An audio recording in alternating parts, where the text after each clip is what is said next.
जय हिंद जय भारत मेरे प्यारे लाल एवं लालियों।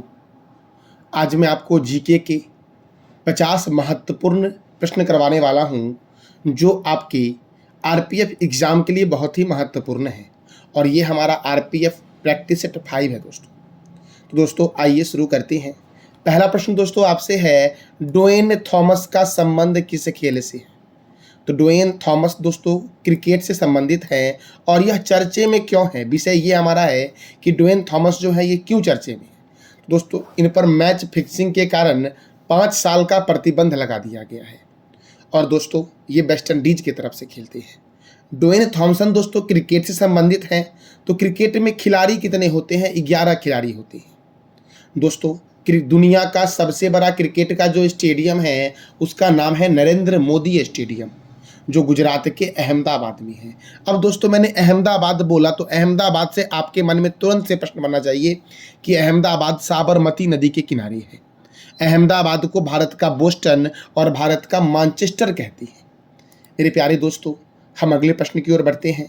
विश्व का सबसे ऊंचा ज्वालामुखी पर्वत निम्नलिखित में कौन है?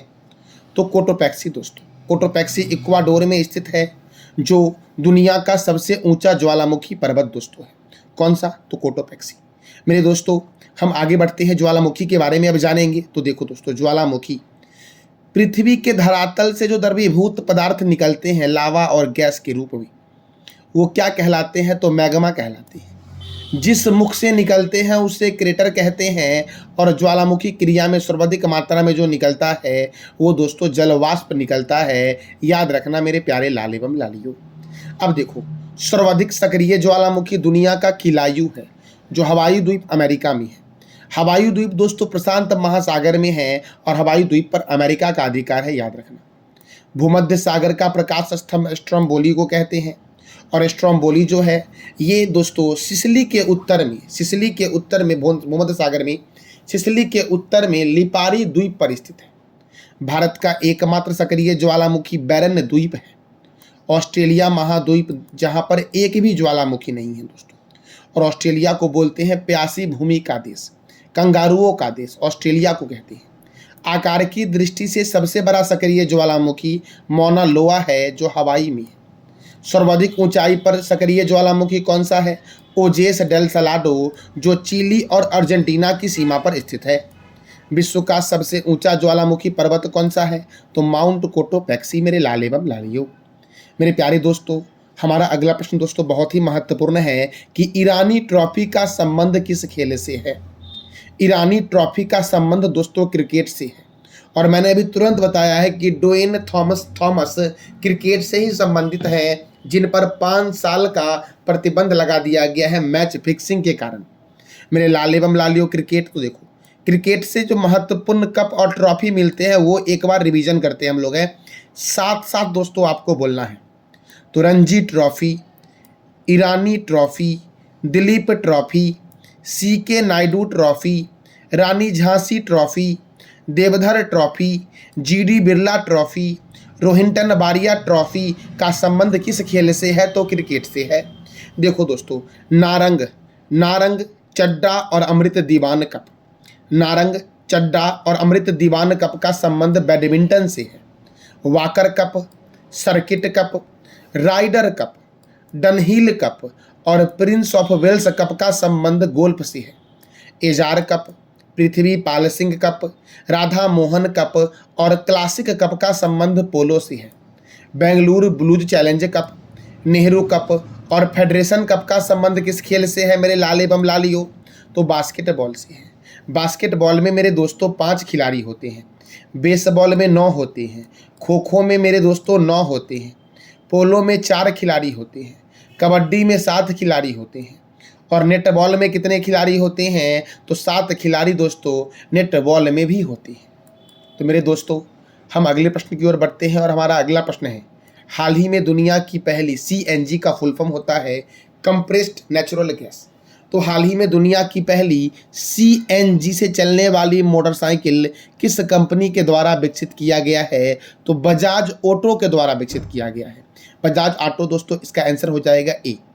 मेरे प्यारे दोस्तों हम अगले प्रश्न की ओर बढ़ते हैं। हमारा अगला प्रश्न है, हाल ही में यूनिसेफ ने अपना national brand ambassador Kareena Kapoor Khan को बनाया है।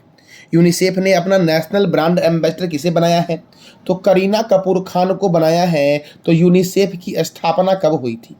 तो दोस्तों यूनिसेफ की स्थापना हुई थी दिसंबर 1946 में। तो इसका आंसर क्या हो जाएगा? ए हो जाएगा। यूनिसेफ का फुल फॉर्म क्या होता है? तो United nation international childrens emergency fund UNICEF का फुल फॉर्म है, जिसका हेडक्वार्टर न्यूयॉर्क में है। दोस्तों कहाँ पर है? न्यूयॉर्क में। देख लो, United nation international childrens emergency Fund, इसका हेडक्वार्टर न्यूयॉर्क में है। इसके हेड दोस्तों कौन है? तो कैथलीन एम रसेल इसके हेड हैं। और इसकी स्थापना कब हुई थी? तो दिसंबर 1946 में इसकी स्थापना हुई थी मेरे प्यारे दोस्तों। मेरे प्यारे दोस्तों, अगला प्रश्न हमारा है, गुरुग्राम प्रशासन ने मतदाता को प्रोत्साहित करने के लिए किसे अपना ब्रांड एम्बेसडर बनाया है? तो क्रिकेटर यजुवेंद्र चहल को बनाया है। दोस्तों क्रिकेटर यजुवेंद्र चहल को गुरुग्राम प्रशासन ने मतदाता को प्रोत्साहित करने के लिए यजुवेंद्र चहल को अपना ब्रांड एम्बेसडर बनाया था। दोस्तों तो मेरे प्यारे दोस्तों, ब्रांड एम्बेसडर तो देखो, अभी मैंने तुरंत बताया कि यूनिसेफ ने दोस्तों करीना कपूर खान को, यूनिसेफ इंडिया ने करीना कपूर खान को ब्रांड एम्बेसडर बनाया है। और मेरे प्यारे दोस्तों, बेटी बचाओ बेटी पढ़ाओ अभियान के ब्रांड एम्बेसडर कौन है? पिंकी कुमारी। बिस्लरी की पहली वैश्विक ब्रांड एम्बेसडर है दीपिका पादुकोण। रिलायंस जियो मार्ट के ब्रांड एम्बेसडर कौन है? तो महेंद्र सिंह धोनी है। SBI दोस्तों, स्टेट बैंक ऑफ इंडिया के ब्रांड एम्बेसडर महेंद्र सिंह धोनी है। और मिंत्रा के ब्रांड एम्बेसडर कौन है? तो रणवीर कपूर हैं मिंत्रा के ब्रांड एम्बेसडर। दोस्तों मेरे प्यारे दोस्तों, हमारा अगला प्रश्न है, निम्नलिखित में असत्य विकल्प का चयन करें। जो गलत विकल्प है उसको आपको चयन करना है। दोस्तों तो नारंग कप का संबंध है बैडमिंटन से। दोस्तों मैंने अभी थोड़ी देर पहले भी बताया था आपको कि नारंग कप, चड्डा कप और अमृत दीवान कप का संबंध जो है ये बैडमिंटन से है। दोस्तों किससे है? बैडमिंटन से। तो नारंग कप सही दोस्तों है बैडमिंटन। राइडर कप का संबंध गोल्फ से है। देख लो, Walker cup, circuit cup, rider cup, Dunhill cup और प्रिंस ऑफ वेल्स कप का संबंध गोल्फ से है। राधा मोहन कप का संबंध पोलो से है। दोस्तों देखो, Radha Mohan cup, classic cup, Ezra cup, Prithvi Pal Singh cup का संबंध किससे है? तो पोलो से है। और अमृत दीवान कप का संबंध बास्केटबॉल से। मैंने दोस्तों तुरंत बोला अभी आपको है कि अमृत दीवान कप का संबंध है बास्केटबॉल से। तो दोस्तों गलत विकल्प कौन सा है? डी नंबर दोस्तों गलत विकल्प है। तो बास्केटबॉल दोस्तों मैंने यहाँ टाइप कर दिया आपके लिए कि नेहरू कप, फेडरेशन कप और बेंगलुरु ब्लूज चैलेंज कप का संबंध बास्केटबॉल से है। जरा मेरे दोस्तों आप बता दो कि बास्केटबॉल में कितने खिलाड़ी होते हैं? मेरे दोस्तों बेसबॉल में होते हैं 9 खिलाड़ी, खो खो में होते हैं 9 खिलाड़ी, पोलो में होते हैं 4 खिलाड़ी, कबड्डी में होते हैं 7 खिलाड़ी और नेटबॉल में मेरे भाइयों कितने खिलाड़ी होते हैं? तो 7 खिलाड़ी होते हैं। Ranji trophy, Irani trophy, Duleep trophy, CK Nayudu trophy, Rani Jhansi trophy, Deodhar trophy, GD Birla trophy और रोहिंटन बारिया ट्रॉफी का संबंध मेरे भाइयों किससे है? तो क्रिकेट से है। मेरे प्यारे दोस्तों, दुनिया में जो प्रथम क्रिकेट का वर्ल्ड कप हुआ था ये कब हुआ था? जरा आप इसका जवाब दे दो कमेंट बॉक्स में। मैं ये बता देता हूं कि प्रथम वर्ल्ड कप विजेता जो था वो वेस्ट इंडीज था। मेरे दोस्तों, पोलावरम सिंचाई परियोजना किस राज्य में है? पोलावरम सिंचाई परियोजना मेरे दोस्तों है आंध्र प्रदेश में। पोलावरम सिंचाई परियोजना आंध्र प्रदेश में गोदावरी नदी पर है। छत्तीसगढ़ में दोस्तों चित्रकूट झरना है। गुजरात में दोस्तों आपका एक झील है, गुजरात में थोल झील गुजरात में है। और काकरा पारा परियोजना दोस्तों गुजरात में है। हरियाणा में सुल्तानपुर नेशनल पार्क है और हरियाणा में एक परियोजना भी है, सौरिहंद परियोजना सतलज नदी पर। आप कंफ्यूज मत होना, रिहंद जो है ये उत्तर प्रदेश में है और सौरिहंद जो है ये हरियाणा में है। दोस्तों सौरिहंद परियोजना हरियाणा में सतलज रिवर पर है मेरे दोस्तों। अब आंध्र प्रदेश, तो आंध्र प्रदेश में भी हाल ही में चुनाव भी हुआ दोस्तों, विधानसभा चुनाव हुआ। तो आंध्र प्रदेश में जो विधानसभा सीट है वो 175 सीट है। तो आंध्र प्रदेश की राजधानी क्या है? अमरावती। आंध्र प्रदेश के जो नए मुख्यमंत्री बने हैं दोस्तों ये TDP पार्टी के हैं। मुख्यमंत्री का नाम क्या है? चंद्रबाबू नायडू। और मेरे भाइयों गवर्नर कौन है? तो S अब्दुल नजीर है आंध्र प्रदेश के गवर्नर। आंध्र प्रदेश भारत का इकलौता राज्य है जो भाषा के आधार पर स्थापना हुआ था। आंध्र प्रदेश में राज्यसभा सीट 11 है और लोकसभा सीट 25 है। आंध्र प्रदेश की स्थापना हुई थी 1 अक्टूबर 1953 को, भाषा के आधार पे दोस्तों। अब देखो दोस्तों, कोलेरू झील गोदावरी और कृष्णा के डेल्टा पर स्थित है। पुलिकट झील तमिलनाडु और आंध्र प्रदेश की सीमा पर स्थित है। देखो दोस्तों, जिस तरह से चिल्का झील आप सुने होंगे, ओडिशा में है चिल्का झील, और ये खारे पानी की भारत की सबसे बड़ी झील है। तो दोस्तों पुलिकट झील जो है ये खारे पानी की भारत की दूसरी सबसे बड़ी झील है, याद रखना आप। दोस्तों आंध्र प्रदेश की सीमा लगती है तेलंगाना से, कर्नाटक से, तमिलनाडु से, छत्तीसगढ़ से और ओडिशा से लगती है आंध्र प्रदेश की सीमा मेरे दोस्तों। देखो दोस्तों, श्री वेंकटेश्वर राष्ट्रीय उद्यान, पुलिकट लेक वन्यजीव अभ्यारण्य, नागार्जुन सागर श्रीशल्म वन्यजीव अभ्यारण्य, पापी कोडा राष्ट्रीय उद्यान कहाँ है? तो आंध्र प्रदेश में है। मेरे भाइयों देखो, जो मैं आज आपको बता रहा हूँ ये बहुत ही महत्वपूर्ण है। महत्वपूर्ण इसलिए नहीं है कि मैं आपको मात्र एक क्वेश्चन करवा रहा हूँ, उस एक क्वेश्चन से मैं करीबन आपको 20 प्रश्न बता रहा हूँ दोस्तों। लगभग क्वेश्चन से मैं आपको 20 प्रश्न बता रहा हूँ। तो आप वीडियो को बिना स्किप किए देखो दोस्तों।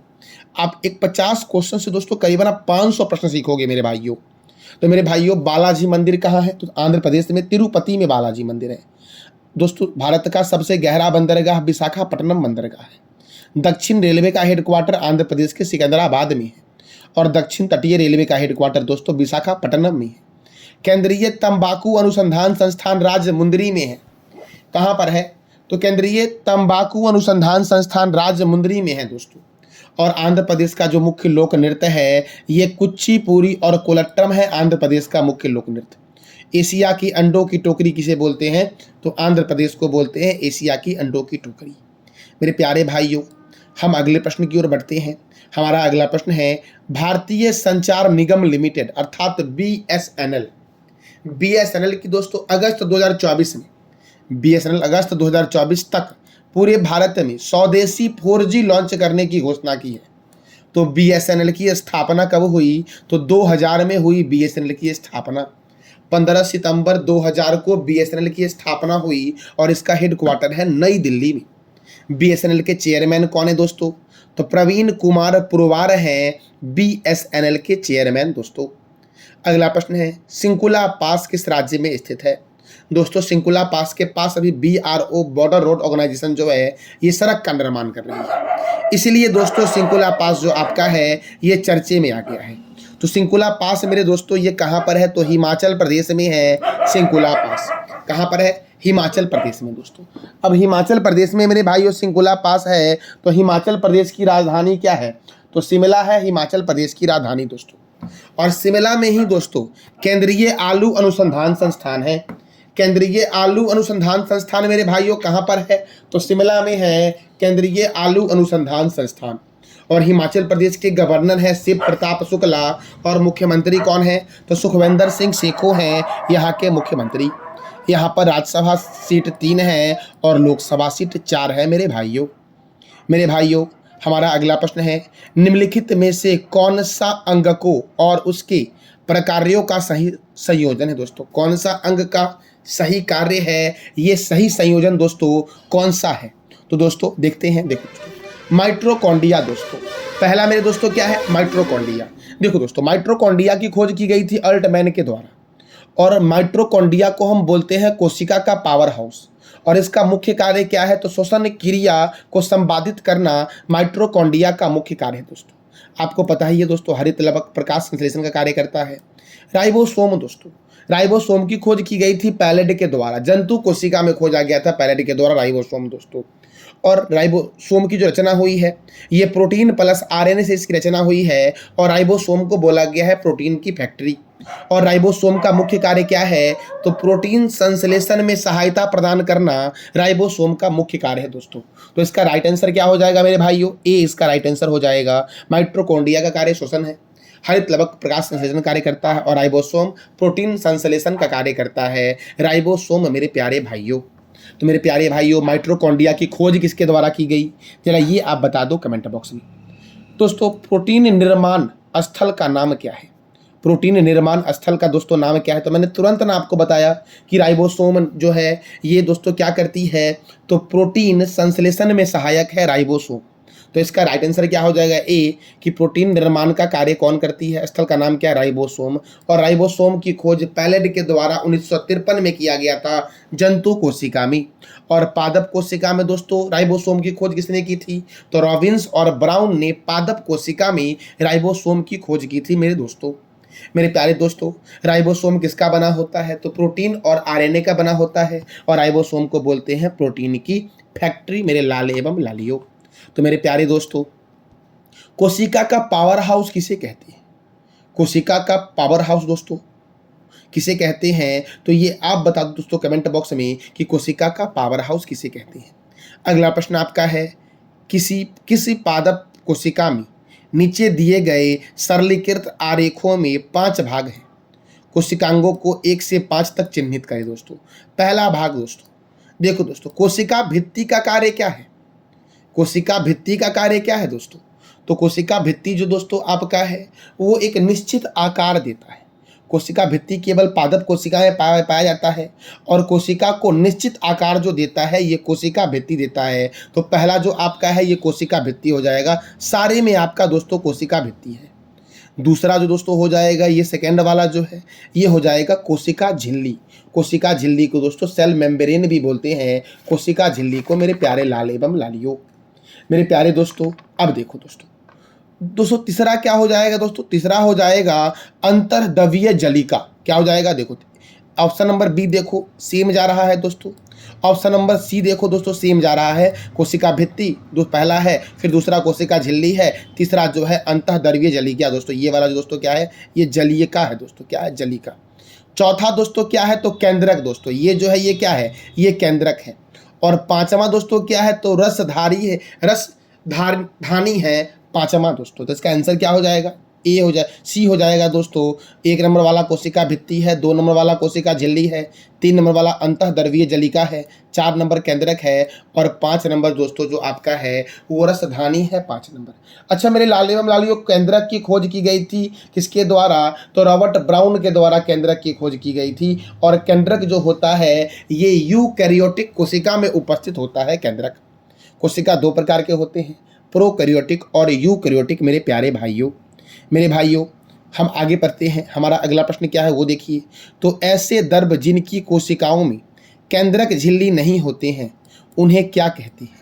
ऐसे द्रव जिनकी कोशिका में केंद्रक झिल्ली नहीं होते हैं उसे क्या कहते हैं? जिसमें केंद्रक नहीं पाया जाता है उसे क्या कहते हैं? तो उसे मेरे भाइयों कहते हैं प्रोकैरियोटिक कोशिका। क्या कहते हैं? प्रोकैरियोटिक कोशिका कहते हैं। देखो कोशिका होते हैं 2 प्रकार के, एक होता है प्रोकैरियोटिक, एक होता है यूकैरियोटिक। यूकैरियोटिक कोशिका जो होता है ये सेल्यूलोज का बना होता है और प्रोकैरियोटिक कोशिका दोस्तों प्रोटीन और कार्बोहाइड्रेट की बनी होती है। प्रोकैरियोटिक कोशिका जो है इसमें लाइसोसोम नहीं होता है और केंद्रक का अभाव होता है दोस्तों, जबकि यूकैरियोटिक कोशिका में दोस्तों केंद्रक होता है और लाइसोसोम भी दोस्तों होता है। जो दोस्तों प्रोकैरियोटिक कोशिका है इसमें लिंग प्रजनन नहीं होता है, जबकि यूकैरियोटिक कोशिका में लिंग प्रजनन होता है। प्रोकैरियोटिक कोशिका जो आपका दोस्तों है ये जो श्वसन लेता है दोस्तों किसके द्वारा लेता है? तो प्लाज्मा झिल्ली के द्वारा लेता है। और यूकैरियोटिक जो श्वसन लेता है दोस्तों ये माइटोकॉन्ड्रिया के द्वारा लेता है। दोस्तों प्रोकैरियोटिक कोशिका जिसमें केंद्रक नहीं होता है और प्रोकैरियोटिक कोशिका का उदाहरण हो जाएगा जीवाणु, नीलहरी शैवाल। और यूकैरियोटिक कोशिका का उदाहरण हो जाएगा पेड़, पौधे एवं जंतु में पाया जाता है यूकैरियोटिक कोशिका दोस्तों। तो आप संतुष्ट हो गए दोस्तों? अगर संतुष्ट दोस्तों हैं तो वीडियो के कमेंट बॉक्स में आप जवाब अवश्य दें दोस्तों कि आपको हमारी यह जानकारी कैसी लग रही है मेरे भाइयों। अगला प्रश्न है, पादप में जाइलम डैश द्वारा परिवहन के लिए उत्तरदायी होता है? दोस्तों पादप में जाइलम किसके द्वारा परिवहन के लिए उत्तरदायी होता है? सबसे पहले दोस्तों जाइलम क्या होता है ये जानते हैं। तो जाइलम जो होता है वो पौधों को यांत्रिक सहारा देता है और इसे जल संवहन उत्तक भी कहते हैं। तो मैंने जस्ट बोला, आप समझ गए होंगे कि पादप में जाइलम जो होता है वो जल परिवहन के लिए उत्तरदायी होता है। और जाइलम दोस्तों करता क्या है? तो पौधे को यांत्रिक सहारा देता है। पौधे के जड़ों द्वारा अवशोषित जल तथा खनिज लवणों को पौधों के विभिन्न अंगों तक पहुंचाने का काम दोस्तों कौन करता है? तो जाइलम करता है। मेरे प्यारे भाइयों, मेरे प्यारे दोस्तों, हमारा अगला प्रश्न है, जल का कौन सा हिस्सा पानी और खनिजों को अवशोषित करता है? जल का कौन सा हिस्सा दोस्तों पानी और खनिजों को अवशोषित करता है? तो रूट हेयर्स दोस्तों, इसका आंसर याद रखना, रूट हेयर्स दोस्तों पानी और खनिजों को अवशोषित करता है मेरे दोस्तों हमारा 17वां प्रश्न क्या है वो देखते हैं।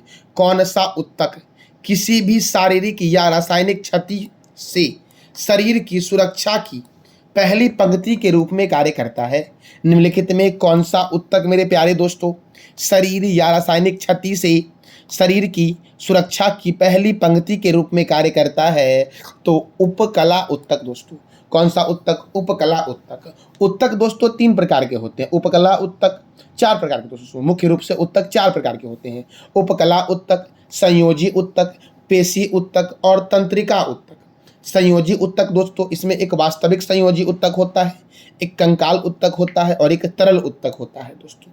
तो मेरे प्यारे दोस्तों हम अगले प्रश्न की ओर बढ़ते हैं। दोस्तों एरियोलर उत्तक आपको ऑप्शन में दिख रहा होगा, यहाँ से एक बहुत ही महत्वपूर्ण प्रश्न बनता है।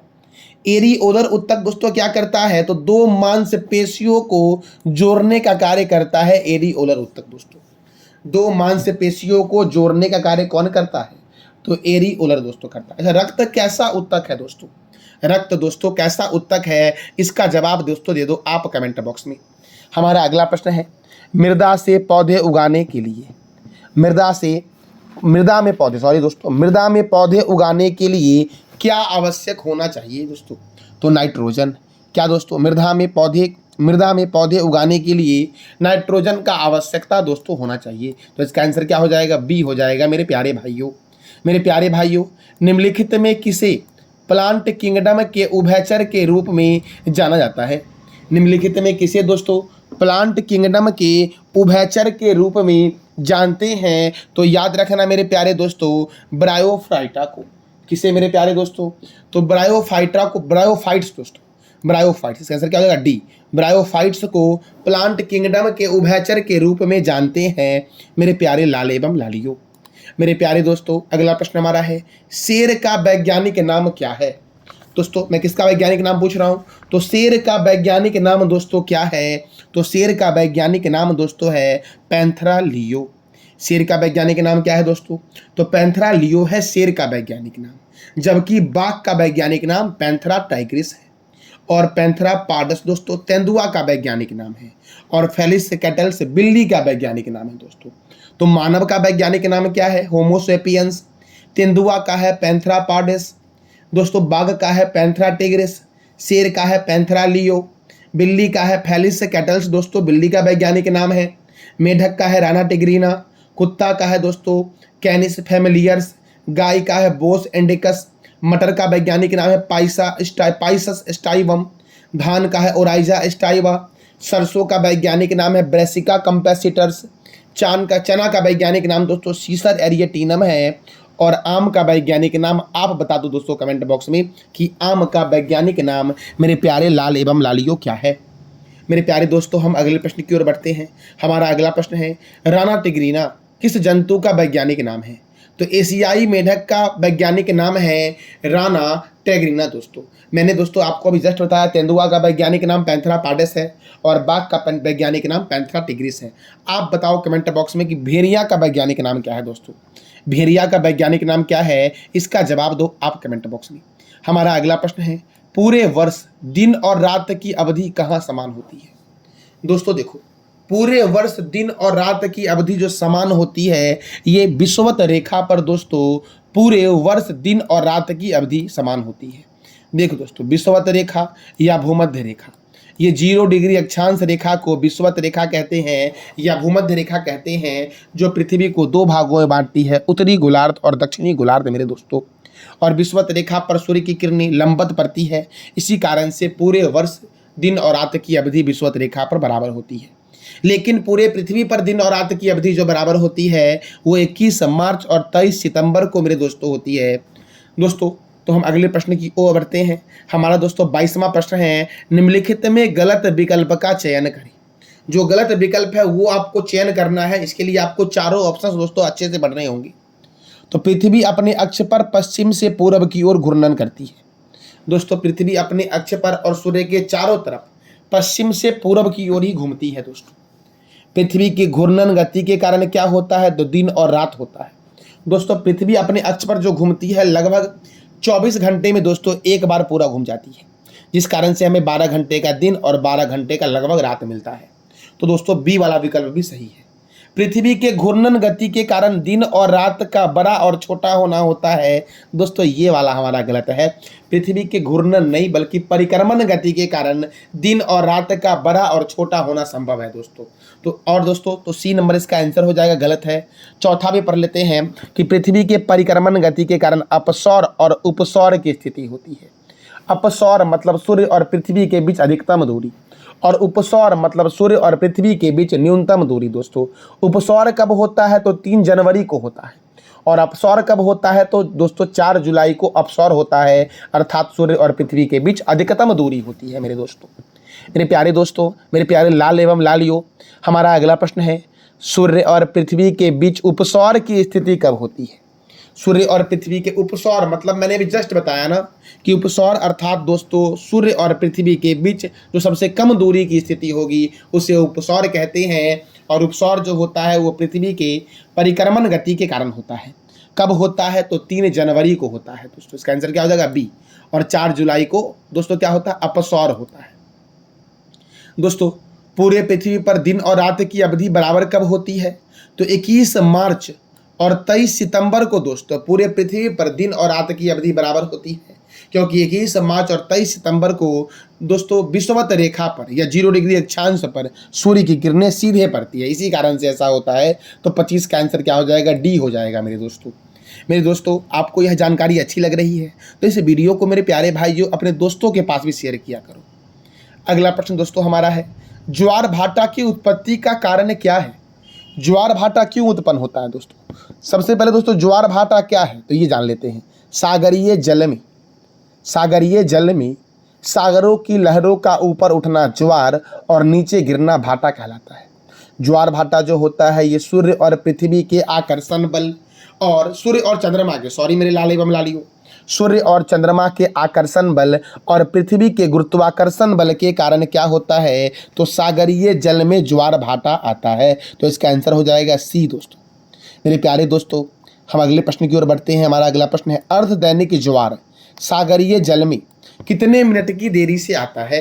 तो अर्धदैनिक ज्वार दोस्तों 26 मिनट की देरी से आता है दोस्तों। अर्धदैनिक ज्वार 2 बार आता है, एक दिन में 2 बार आता है, और यह कितने मिनट की देरी से आता है, तो 26 मिनट की देरी से आता है अर्धदैनिक ज्वार दोस्तों, अर्थात 12 घंटा 26 मिनट दोस्तों बोल सकते हैं आप। और दैनिक ज्वार मेरे लाल एवं लालियों, दैनिक ज्वार कितने मिनट की देरी से आता है, तो 52 मिनट की देरी से दैनिक ज्वार दोस्तों आता है। दैनिक ज्वार दिन में एक बार ही आता है, तो दैनिक ज्वार 52 मिनट की देरी से आता है, और अर्धदैनिक ज्वार 26 मिनट की देरी से आता है मेरे प्यारे भाइयों। तो मेरे प्यारे दोस्तों, हमारा अगला प्रश्न है, भारत में सबसे ऊंचा ज्वार किस राज्य के ओखा तट पर आता है। दोस्तों भारत में सबसे ऊंचा ज्वार जो आता है ये आता है गुजरात के ओखा तट पर। कहाँ पर दोस्तों, तो गुजरात के ओखा तट पर मेरे दोस्तों भारत में सबसे ऊंचा ज्वार आता है। मेरे प्यारे दोस्तों, हम अगले प्रश्न की ओर बढ़ते हैं। हमारा अगला प्रश्न है, ज्वार भाटा के संबंध में उत्पत्ति के संकल्पना का नहर सिद्धांत किसने दिया। ज्वार भाटा के संबंध में दोस्तों नहर सिद्धांत किसके द्वारा दिया गया, तो एयरी के द्वारा दिया गया है नहर सिद्धांत दोस्तों। किसके द्वारा दिया गया, एयरी के द्वारा। तो इसका आंसर क्या हो जाएगा मेरे लाल एवं लालियों, सी हो जाएगा। हमारा अगला प्रश्न दोस्तों है, सूर्य ग्रहण की स्थिति कब होती है। तो सूर्य ग्रहण की स्थिति दोस्तों 3-4 कंडीशन में होती है। जब सूर्य और पृथ्वी के बीच चंद्रमा आती है तो होती है। यह घटना दोस्तों अमावस्या को घटती है, और युति की स्थिति में यह ग्रहण होता है। तो उपयुक्त सभी विकल्प सही हैं। इसका आंसर क्या हो जाएगा, डी दोस्तों सही है। 30 का क्या हो जाएगा, डी। अगला प्रश्न है मेरे दोस्तों, निम्नलिखित में गलत विकल्प का चयन करें। अर्थात निम्नलिखित में जो असत्य विकल्प हैं, जो गलत विकल्प हैं, उनको आपको चयन करना है। तो दोस्तों पहला कथन क्या है आपका, देखो पहला ऑप्शन है आपका, 2 अक्षांशों के बीच की दूरी को गोर कहते हैं। दोस्तों देखो, 2 देशांतर के बीच की दूरी को गोर कहते हैं, और 2 अक्षांश के बीच की दूरी को गोर नहीं बल्कि कटिबंध कहते हैं। क्या कहते हैं मेरे दोस्तों, कटिबंध कहते हैं। तो पहला तो आपका गलत हो गया, लेकिन जो और विकल्प है वो भी हम देख लेते हैं। दो अक्षांश और दो देशांतर के बीच का क्षेत्र ग्रीड कहलाता है। ग्रीड, ग्रेड टाइपिंग मिस्टेक दोस्तों, यहाँ पे ग्रीड कर लेना, ग्रीड कहलाता है। दो अक्षांश के बीच का क्षेत्र कटिबंध कहलाता है। और देशांतर रेखा की कुल संख्या कितनी है? तो 360 है देशांतर रेखा की संख्या दोस्तों, जबकि अक्षांश रेखा की संख्या कितनी है दोस्तों? तो 181 है। अच्छा दोस्तों, अक्षांश वृत्त की संख्या कितनी है? जरा ये आप बताओ कमेंट बॉक्स में कि अक्षांश वृत्त की संख्या कितनी है दोस्तों। मेरे प्यारे दोस्तों, अगला प्रश्न है, दो अक्षांश के बीच की दूरी सर्वाधिक कहाँ होती है? तो दो अक्षांश के बीच की दूरी सर्वाधिक जो होती है ये ध्रुव पर होती है। दो अक्षांश के बीच की दूरी कहाँ होती है? दो अक्षांश के बीच की दूरी सर्वाधिक दोस्तों ध्रुव पर होती है, याद रखना। दो अक्षांश के बीच की दूरी दोस्तों कम होती है विषुवत रेखा पर। दोस्तों ऐसा क्यों होता है? क्योंकि ध्रुव पर पृथ्वी थोड़ी चपटी है, जिस कारण से दो अक्षांशों के बीच की दूरी दोस्तों, अक्षांश की दूरी ध्रुव पर अधिक हो जाती है विषुवत रेखा की तुलना में। मेरे प्यारे दोस्तों, हमारा अगला प्रश्न है, निम्नलिखित में कर्क और मकर रेखा के बीच के क्षेत्र को क्या कहते हैं? निम्नलिखित में कर्क और मकर रेखा के बीच को क्षेत्र को क्या कहते हैं? दोस्तों सबसे पहले हम कुछ चीज़ों को देख लेते हैं। जैसे देखो ये दोस्तों हमारा पृथ्वी है, और इस पृथ्वी के बीचों बीच में दोस्तों एक रेखा है जिसे कहते हैं विषुवत रेखा। विषुवत रेखा के दोस्तों उत्तर में कर्क रेखा है और दक्षिण में दोस्तों मकर रेखा है। और इस कर्क और मकर रेखा के बीच में दोस्तों सूर्य का अधिक ताप मिलता है, जिस कारण से इस कर्क रेखा और मकर रेखा के बीच के क्षेत्र को कहते हैं दोस्तों, क्या कहते हैं? तो उष्णकटिबंधीय क्षेत्र कहते हैं। जबकि दोस्तों थोड़ा ऊपर जाएंगे तो कर्क रेखा और आर्कटिक वृत्त के ऊपर बीच के क्षेत्र को कहेंगे शीतोष्ण कटिबंधीय क्षेत्र कहते हैं। और दोस्तों आर्कटिक वृत्त और ध्रुवीय क्षेत्र के बीच को कहते हैं शीत कटिबंधीय क्षेत्र। तो कर्क रेखा और मकर रेखा के बीच के क्षेत्र को क्या कहते हैं? शीतोष्ण कटिबंधीय क्षेत्र कहते हैं। और अगर मैं आपसे पूछूं कि निम्नलिखित में कौन सा रेखा जलवायु विभाजन का कार्य करती है, तो कर्क और मकर रेखा जो आपका है ये जलवायु विभाजन का कार्य करती है। और अक्षांश रेखा आपका तापीय पेटी के निर्धारण का कार्य करती है। मेरे दोस्तों हमारा अगला प्रश्न है, धुआंधार जलप्रपात का संबंध निम्नलिखित में किस नदी से है? अर्थात धुआंधार जलप्रपात दोस्तों आपका किस नदी पर है? तो नर्मदा नदी पर मध्य प्रदेश में है धुआंधार जलप्रपात दोस्तों। धुआंधार जलप्रपात किस नदी पर है? तो नर्मदा नदी पर है दोस्तों आपका। और ये किस राज्य में है? तो मध्य प्रदेश में है दोस्तों। मेरे प्यारे दोस्तों, हम अगले प्रश्न की ओर बढ़ते हैं। हमारा अगला प्रश्न है, 1773 से 1785 तक ब्रिटिश भारत के पहले गवर्नर जनरल कौन थे? दोस्तों ब्रिटिश भारत के जो गवर्नर जनरल थे वो कौन थे जो 73 से 85 तक रहे थे? तो वॉरेन हेस्टिंग्स दोस्तों। कौन थे? Warren Hastings. इसका आंसर क्या हो जाएगा? ए हो जाएगा मेरे दोस्तों। अगला प्रश्न है, लोक नृत्य गरबा किस राज्य का मुख्य लोक नृत्य है? गरबा। तो गुजरात का मुख्य लोक नृत्य है गरबा दोस्तों। गुजरात का मुख्य लोक नृत्य क्या है? गरबा दोस्तों। अगला प्रश्न है, भारतीय संविधान का जनक किसे कहा गया है? भारतीय संविधान का जनक और आधुनिक मनु की संज्ञा दी गई है भीमराव अंबेडकर को दोस्तों। किसे दी गई है? भीमराव अंबेडकर को दोस्तों। मेरे प्यारे दोस्तों, हम अगले प्रश्न की ओर बढ़ते हैं। और हमारा अगला प्रश्न दोस्तों देखो, राणा कुंभा ने किस शासक को हराया और चित्तौड़ में विजय स्तंभ का निर्माण किया? दोस्तों राणा कुंभा ने किस शासक को हराया और चित्तौड़ में विजय स्तंभ का निर्माण किया था? तो मोहम्मद बिन तुगलक को दोस्तों राणा कुंभा ने हराया था और चित्तौड़गढ़ में एक विजय स्तंभ का निर्माण करवाया था। तो इसका आंसर हो जाएगा दोस्तों बी। 1875 में हिंदू धर्म में सुधार का प्रयास करने वाली संगठन आर्य समाज की स्थापना किसके द्वारा की गई थी? तो आर्य समाज की स्थापना स्वामी दयानंद सरस्वती के द्वारा दोस्तों किया गया था। आर्य समाज की स्थापना किसके द्वारा किया गया था? तो स्वामी दयानंद सरस्वती के द्वारा 1875 में बंबई में किया गया था दोस्तों। और भी कुछ संस्थाएं हैं, कुछ संगठन हैं, उसको भी हम लोग देख लेते हैं। जैसे कि आत्मीय सभा की स्थापना राजा राम मोहन राय ने 1875 में किया था कोलकाता में। आत्मीय सभा दोस्तों रामजी, याद रखना, आत्मीय सभा रामजी। हर इंसान के आत्मा में दोस्तों भगवान का वास होता है, तो रामजी का वास होता है। आत्मीय सभा के संस्थापक कौन थे? राजा राम मोहन राय, 1875 में कोलकाता। ब्रह्म समाज दोस्तों, ब्रह्म समाज भी दोस्तों भगवान जी ने किया था। राजा राम मोहन राय 1828 में कोलकाता में किया गया था। भारतीय ब्रह्म समाज दोस्तों केशव चंद्र सेन ने किया था। अगर ब्रह्म समाज बोलूं मैं तो राजा राम मोहन राय, और भारतीय ब्रह्म समाज बोलूं तो केशव चंद्र सेन ने 1866 में कोलकाता में किया था।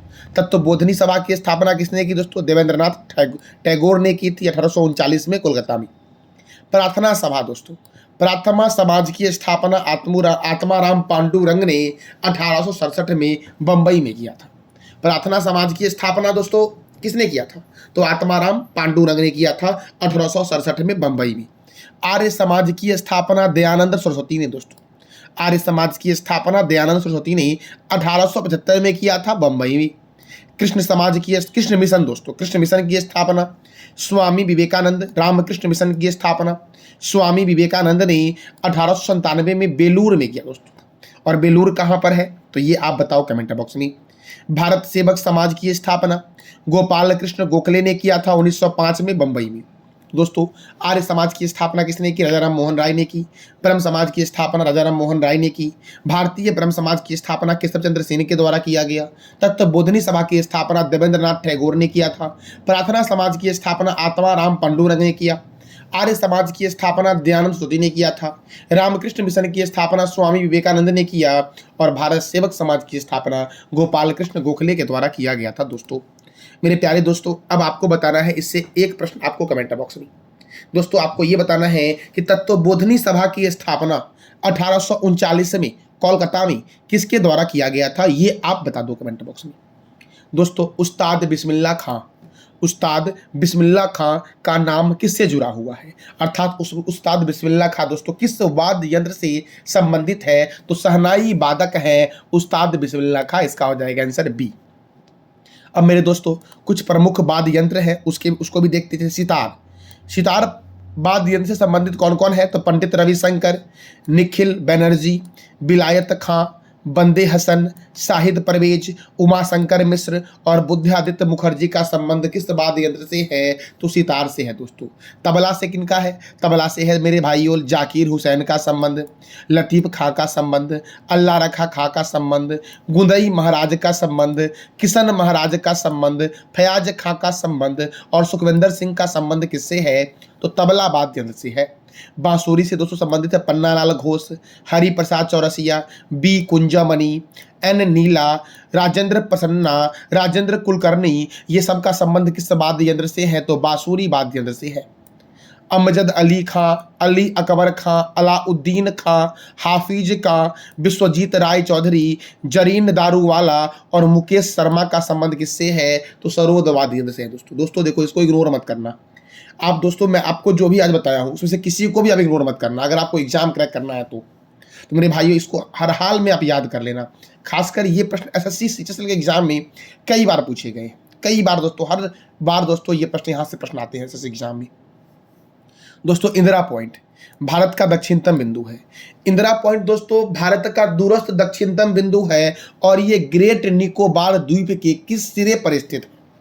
दोस्तों इंदिरा पॉइंट भारत का दूरस्थ दक्षिणतम बिंदु है और ये ग्रेट निकोबार द्वीप के किस सिरे पर स्थित है? तो दक्षिण सिरे पर स्थित है दोस्तों। किस सिरे पर स्थित है? दक्षिण सिरे पर स्थित है। मेरे दोस्तों देखो जरा सा एक बार भारत को देख लेते हैं मेरे भाइयों। देखो भाइयों मेरे पास अभी ऑनलाइन सिस्टम नहीं है, मेरे पास स्मार्ट बोर्ड नहीं है अभी, तो जब तक मेरे पास ये है इसी से मैं आपको करवा रहा हूँ। जब हो जाएंगे तो मैं आपको जरूर ऑनलाइन क्लास करवाऊंगा। तो मेरे प्यारे दोस्तों देख लो, सिंपल ऐसे समझ लेते हैं। देखो दोस्तों भारत के पूर्व में जो आपका है ये अरुणाचल प्रदेश है, पश्चिम में गुजरात है, उत्तर में लद्दाख है, दक्षिण में तमिलनाडु है और यहाँ पर अंडमान निकोबार है। तो भारत के का पूर्वी बिंदु कौन सा है? तो भारत का पूर्वी बिंदु दोस्तों अरुणाचल प्रदेश का दोस्तों है, अरुणाचल प्रदेश का वालंगू, अरुणाचल प्रदेश का दोस्तों वालंग किबथू जो आपका है, वालंगू किबथू जो आपका है वो अरुणाचल प्रदेश का पूर्वी बिंदु है और भारत का सबसे पूर्वी बिंदु है। और गुजरात दोस्तों भारत का सबसे पश्चिमी बिंदु है। गुजरात का गौर माता या गुहार मोती सरक्रीक में दोस्तों स्थित है, ये भारत का सबसे पश्चिमी बिंदु है। उत्तरी बिंदु दोस्तों इंदिरा कौल है, दक्षिणी बिंदु दोस्तों कन्याकुमारी है और दूरस्थ दक्षिणतम बिंदु के बारे में दोस्तों मैं यहाँ पूछा हूँ। दूरस्थ दक्षिणतम बिंदु जो मुख्य भूमि से अलग है वो है इंदिरा पॉइंट और इंदिरा पॉइंट को ही पिग्मेलियन पॉइंट के नाम से जानते थे। तो मेरे भाइयों हमारा अगला प्रश्न है जगन्नाथ मंदिर जो ओडिशा में है, जगन्नाथ मंदिर को व्हाइट पैगोडा के नाम से भी जानते हैं। तो जगन्नाथ मंदिर का निर्माण किसके द्वारा किया गया था? तो याद रखना, अनंत वर्मन गंग के द्वारा जगन्नाथ मंदिर का निर्माण करवाया गया था और इसे व्हाइट पैगोडा बोलते हैं। जबकि दोस्तों जो कोणार्क सूर्य टेम्पल है ओडिशा में, उसे ब्लैक पैगोडा के नाम से जानते हैं। काजीरंगा राष्ट्रीय उद्यान किस राज्य में स्थित है? दोस्तों काजीरंगा तो वहां पर स्थित ही है दोस्तों, साथ साथ ये जो नेशनल पार्क आपको दिख रहे होंगे और अभ्यारण्य दिख रहे होंगे, ये भी उसी राज्य में स्थित है। दोस्तों काजीरंगा राष्ट्रीय उद्यान एक सिंह वाला गेंडा के लिए प्रसिद्ध है। मानस राष्ट्रीय उद्यान, नमेरी राष्ट्रीय उद्यान, राजीव गांधी औरंग राष्ट्रीय उद्यान, इसका नाम बदल दिया गया है और राजीव गांधी को हटा दिया गया, अब इसका नाम औरंग राष्ट्रीय उद्यान है। चक्रशिला वन्यजीव अभ्यारण्य, नामबोर वन्यजीव अभ्यारण्य, देहिंग पटकाई राष्ट्रीय उद्यान, पोबा वन्यजीव अभ्यारण्य और रायमोना राष्ट्रीय उद्यान कहाँ है मेरे लाल एवं लालियों? तो असम में है। मेरे दोस्तों उत्तराखंड में है राजाजी नेशनल पार्क। तो मध्य प्रदेश के एक नेशनल पार्क का नाम बता दो आप कमेंट बॉक्स में। गुजरात में ब्लैक बक नेशनल पार्क है दोस्तों। मेरे दोस्तों हमारा अगला प्रश्न है, भारत के संविधान की 8वीं अनुसूची के अनुसार कितनी भाषाओं को अनुसूचित भाषाओं के रूप में निर्देशित किया गया है? दोस्तों अर्थात यहाँ क्लियर पूछा गया है कि भारतीय संविधान के 8वीं अनुसूची में कितनी भाषा का वर्णन किया गया है? तो 22 भाषा का वर्णन किया गया है दोस्तों। अच्छा, जब संविधान बना था उस समय 8वीं अनुसूची में कितने भाषा थी? तो दोस्तों 14 भाषा थी। वर्तमान में कितने हैं? तो 22 भाषा दोस्तों 8वीं अनुसूची में है। मेरे दोस्तों स्वर्ण क्रांति का संबंध किस क्षेत्र से है? तो स्वर्ण क्रांति का संबंध मेरे लाल एवं लालियों बागवानी से है। किससे है? बागवानी से है स्वर्ण क्रांति का संबंध दोस्तों। देखो, हरित क्रांति का संबंध खाद्यान्न उत्पादन से, श्वेत क्रांति का संबंध दूध उत्पादन से दोस्तों, नीली क्रांति का संबंध मत्स्य उत्पादन से, भूरी क्रांति का संबंध उर्वरक उत्पादन से, रजत क्रांति का संबंध अंडा उत्पादन से, पीली क्रांति का संबंध तिलहन से, कृषि क्रांति का संबंध कृष्ण क्रांति सही करना, कृषि नहीं होगा, कृष्ण क्रांति का संबंध बायोडीजल उत्पादन से है। लाल क्रांति का संबंध टमाटर और मांस उत्पादन से है। गुलाबी क्रांति का संबंध झींगा मछली उत्पादन से है। बादामी क्रांति का संबंध दोस्तों मसाला उत्पादन से है। बादामी क्रांति का संबंध सुनहरी क्रांति का संबंध फल उत्पादन से। अमृत क्रांति का संबंध नदी जोड़ों परियोजना से है। गोल क्रांति का संबंध आलू उत्पादन से है। स्वर्ण क्रांति का संबंध बागवानी से है। खाद्य क्रांति का संबंध दोस्तों किससे है? तो याद रखना दोस्तों खादी क्रांति, खाद नहीं खादी क्रांति सही कर लेना। खादी क्रांति का संबंध दोस्तों किससे है? तो चमड़ा उत्पादन से है खादी क्रांति का संबंध। काली क्रांति का संबंध कच्चा तेल उत्पादन से है। विश्व में हरित क्रांति के जनक नॉर्मन ई बोरलॉग है, जबकि भारत में हरित क्रांति के जनक डॉक्टर एम एस स्वामीनाथन है। हरित क्रांति की शुरुआत उत्तराखंड के पंतनगर से हुई थी और श्वेत क्रांति का संबंध दूध उत्पादन से है और इसके जनक कौन है? डॉक्टर वर्गीज कुरियन है दोस्तों। तो मेरे दोस्तों आप जरा बता दो कमेंट बॉक्स में कि रजत क्रांति का संबंध किस क्षेत्र से है या किस उत्पादन से है? इसका जवाब मेरे लाल एवं लालियों आप दे दो कमेंट बॉक्स में। हमारा अगला प्रश्न है, शक्ति सेवा अभ्यास भारत और फ्रांस के बीच कहाँ आयोजित किया गया है? शक्ति सैन्य अभ्यास दोस्तों भारत और फ्रांस के बीच होता है। तो इसका आयोजन इस बार कहाँ हुआ है? तो मेघालय के उमराव में हुआ है दोस्तों। कहाँ हुआ है? मेघालय में हुआ है। और मेघालय को बोलते हैं मेघू का घर। मेघालय को क्या बोलते हैं दोस्तों? मेघू का घर के नाम से जानते हैं मेघालय को मेरे दोस्तों रिजर्व बैंक ऑफ इंडिया के प्रथम भारतीय गवर्नर कौन थे? तो रिजर्व बैंक ऑफ इंडिया के प्रथम भारतीय गवर्नर दोस्तों कौन थे? तो याद रखना सीडी देशमुख थे, अर्थात द्वारिकानाथ देशमुख दोस्तों। कौन थे? चिंतामणि द्वारिकानाथ देशमुख इनका पूरा नाम था, सीडी देशमुख का। और यही रिजर्व बैंक ऑफ इंडिया के प्रथम भारतीय गवर्नर थे। देखो रिजर्व बैंक ऑफ इंडिया की स्थापना दोस्तों कब हुई थी? 1 अप्रैल 1935 को हुई थी। रिजर्व बैंक ऑफ इंडिया का हेडक्वार्टर कहाँ है? मुंबई में। रिजर्व बैंक ऑफ इंडिया के प्रथम गवर्नर थे ऑसबर्न स्मिथ और प्रथम भारतीय गवर्नर कौन थे? CD Deshmukh. Reserve bank of India का राष्ट्रीयकरण कब हुआ? 1949 में हुआ था। और वर्तमान में इसके गवर्नर कौन है? शक्तिकांत दास हैं रिजर्व बैंक ऑफ इंडिया के वर्तमान में गवर्नर दोस्तों। मेरे दोस्तों हमारा अगला प्रश्न है, सुल्तान अजलान शाह कप दोस्तों Sultan Azlan Shah cup Japan ने पाकिस्तान को हराकर जीता है। सुल्तान अजलान शाह कप 2024 किसने जीता? जापान ने जीता है और पाकिस्तान था उब जीता। तो इसका संबंध किस खेल से है? सुल्तान अजलान शाह कप का संबंध दोस्तों तो हॉकी से है। मेरे दोस्तों मैंने अभी आपको लगभग सभी गेमों के बारे में बता दिया है कि किस ट्रॉफी का संबंध कौन से खेल से है। तो आप दोस्तों जरा सा फुटबॉल के महत्वपूर्ण ट्रॉफी को बता दो कमेंट बॉक्स में मेरे भाइयों। मेरे दोस्तों अब देखो तो दोस्तों हॉकी, तो देखो हॉकी के महत्वपूर्ण स्टेडियम को देखते हैं। देखो शिवाजी स्टेडियम दिल्ली में है, कलिंग स्टेडियम भुवनेश्वर में है, सिलारू हॉकी स्टेडियम शिमला में है, ली वैली हॉकी स्टेडियम लंदन में है, मेजर ध्यानचंद स्टेडियम दिल्ली में है, सरदार वल्लभ भाई पटेल स्टेडियम रायपुर में है, और भारत और पाकिस्तान का राष्ट्रीय खेल क्या है? हॉकी है। Beighton cup, Rangaswamy cup, Aga Khan cup, Begum Rasul trophy, Maharaja Ranjit Singh gold cup, Lady Ratan Tata trophy महिला को दिया जाता है, गुरु नानक चैंपियनशिप महिला के लिए दोस्तों है, Dhyan Chandra trophy, Nehru trophy, Scindia gold cup, Murugappa gold cup, Wellington cup और इंदिरा गांधी गोल्ड कप का संबंध किस खेल से है? तो हॉकी से है दोस्तों। हॉकी में कितने खिलाड़ी होते हैं जरा ये आप बताओ दोस्तों कमेंट बॉक्स में।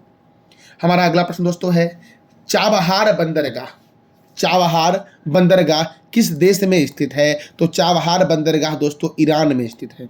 और ईरान के राष्ट्रपति कौन है दोस्तों? कार्यवाहक राष्ट्रपति ईरान के बने हैं। कौन बने हैं ये आप बताओ कमेंट बॉक्स में दोस्तों। मेरे दोस्तों ईरान के राष्ट्रपति इब्राहिम रईसी का हेलीकॉप्टर दुर्घटना में मौत हो गया दोस्तों। ये अजरबैजान जा रहे थे, तभी उधर से आने समय दोस्तों हेलीकॉप्टर दुर्घटना के कारण ईरान के राष्ट्रपति इब्राहिम रईसी का निधन हो गया, मृत्यु हो गई दोस्तों। तो उसके जगह पर जो उपराष्ट्रपति थे ईरान के मोहम्मद मुखवर को देश का कार्यवाहक राष्ट्रपति नियुक्त किया गया है। और राष्ट्रपति रईसी रविवार को अजरबैजान में कीज कलासी और खोदा फरीन बांध का उद्घाटन करने गए थे। खोदा फरीन बांध और कीज कलासी बांध का उद्घाटन करने रईसी गए थे अजरबैजान, और लौटते समय दोस्तों इनका विमान दुर्घटना में, हेलीकॉप्टर दुर्घटना में इनकी मृत्यु हो गई। और विदेश मंत्री हुसैन अमीर अब्दुल्लाहियन समेत 9 लोग मारे गए मेरे लाली बम लालियों। तो ईरान की राजधानी क्या है? तेहरान है। और ईरान की करेंसी क्या है ये आप बताओ कमेंट बॉक्स में। देखो हेलीकॉप्टर अजरबैजान की सीमा से बाहर निकलते ही क्रैश हो गया, और उनके निधन के बाद ईरान के सर्वोच्च नेता अली खेमेनेई ने 5 दिनों के सार्वजनिक शोक की घोषणा की है। फ्रांस की तरह ईरान में भी 4 साल पर चुनाव होता है, और पिछला चुनाव जो हुआ था 2021 में हुआ था दोस्तों। अगला और हमारा आखिरी प्रश्न है, हाल ही में चर्चे में रहा रिचर्ड रिक स्लैम किस देश के निवासी हैं? तो रिचर्ड रिक स्लैम मेरे दोस्तों ये अमेरिका के निवासी हैं, और इन्हें दोस्तों सुअर का किडनी लगाया गया था, इनकी मृत्यु हो गई दोस्तों है। तो दुनिया के पहले सुअर की किडनी लगाने वाले व्यक्ति जो है ये रिचर्ड रिक स्लेमैन है, जिनका अभी हाल ही में निधन हुआ है, और ये अमेरिका के थे। तो अमेरिका के थे दोस्तों। तो अमेरिका से क्या प्रश्न बनता है? तो देखो अमेरिका से स्टैटिस्टिक दोस्तों आपको पता है किसकी राजधानी वाशिंगटन है, और वाशिंगटन में वर्ल्ड बैंक का हेडक्वार्टर है, IMF का हेडक्वार्टर दोस्तों है, माइक्रोसॉफ्ट का हेडक्वार्टर वाशिंगटन में ही है, ये आपको पता है दोस्तों। देखो ताजे पानी की दुनिया की सबसे बड़ी झील है सुपरियर झील। कौन सी झील? सुपरियर झील अमेरिका में है। दुनिया की सबसे छोटी नदी डी नदी है। संविधान निर्माण करने वाला पहला देश अमेरिका है। चंद्रमा पर मानव भेजने वाला प्रथम देश अमेरिका है दोस्तों। अमेरिका का राष्ट्रीय चिन्ह गोल्डन रॉड है। 49वीं समांतर रेखा अमेरिका और कनाडा के बीच है। और स्टैच्यू ऑफ लिबर्टी दोस्तों कहाँ है? तो न्यूयॉर्क में दोस्तों है स्टैच्यू ऑफ लिबर्टी। तो मेरे दोस्तों चंद्रमा पर जाने वाला प्रथम व्यक्ति कौन था? इसका जवाब देना है आपको कमेंट बॉक्स में। मेरे प्यारे भाइयों, मेरे प्यारे दोस्तों, ये था हमारा RPF का प्रैक्टिस सेट मेरे दोस्तों 5। यह जानकारी मेरे भाइयों कैसी लगी आपको? इसका फीडबैक आप अवश्य कमेंट बॉक्स में देना, और अपने दोस्तों को भी लिंक शेयर करो ताकि अधिक से अधिक लोग दोस्तों इसका लाभ उठा सकें। थैंक यू सो मच मेरे प्यारे दोस्तों।